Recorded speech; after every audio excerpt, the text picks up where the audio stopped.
Netizens na dismaya. Jake Ejercito mas bagay na CEO kesa kay Paulo. Wala na yung love lock pero tayo pa rin. Thank you.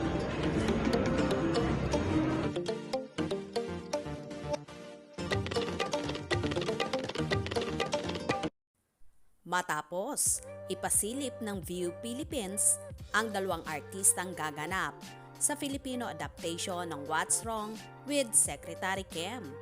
Nag-trending naman sa X ang isa pang linlang star na si Jake Ejercito. Tila magkahalong gulat at panghihinayang ang naramdaman ng netizen dahil ang buong akala nila ay si Jake umano ang gaganap bilang vice chairman sa nasabing adaptation sa halip na si Paulo Avellino.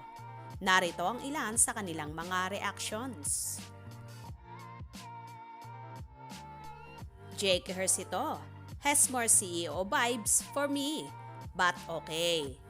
Thought it was Jake Ejercito. Sayang din talaga si Jake Ejercito sa What's Wrong with Secretary Kim adaptation. Yung itsura niya, lakas makayaman. Ito na, ABS-CBN. Basta sumikat ang love team, sila na again. Bring back Jake Ejercito and a different leading lady na di nakakasawa. Tingnan. They should not have replaced Jake Ejercito. Bagay sa kanya yung mayaman na role. Jake Ejercito mas bagay CEO. Guwapo, lakas aura as CEO. Magaling si Paulo Avellino, pero mas interesting if si Jake Ejercito yung main lead. Ang lakas ng CEO vibes ni Jake. Hoy, akala ko si Jake Ejercito kapartner niya dito.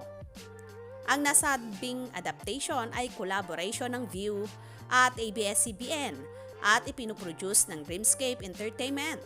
Bagamat wala pang eksaktong petsa, nakatakda itong ipalabas sa darating na 2024.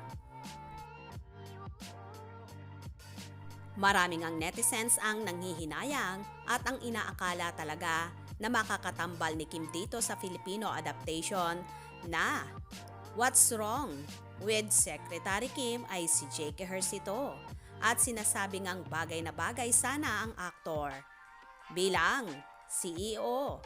Kaya naman nagulat din ang ilan na kamakailan ay si Jake nga ang sinasabing gaganap dito. But unfortunately nga ay biglang nagbago at naging si Paulo Avellino. Well, marami man ang nadismaya pero wala naman tayong magagawa dahil desisyon niya ng pamunuan ng ABS-CBN, View at ng Dreamscape Entertainment. For sure naman okay rin ang tambalan ni Kim at Paulo kung saan nag-click sila bilang mag-asawa sa katatapos nilang serye, ang Linlang. Kaya naman after ng successful na seryeng yon ay nakasunod nga agad dito ang What's Wrong with Secretary Kim. Support na lang tayo sa mga ginagawa nila dahil lahat naman ay magagandang istorya at pang world class ang aktingan. Paniguradong hindi rin naman boring ito dahil tatak naman sa lahat ng ginagawa ng ABS-CBN at Dreamscape Entertainment. Paniguradong palaging kakaiba at hindi boring ang takbo ng istorya. Kaya naman tumutok at huwag pahuhuli sa mga maiinit na kaganapan. Hope you enjoyed. Please subscribe for more info.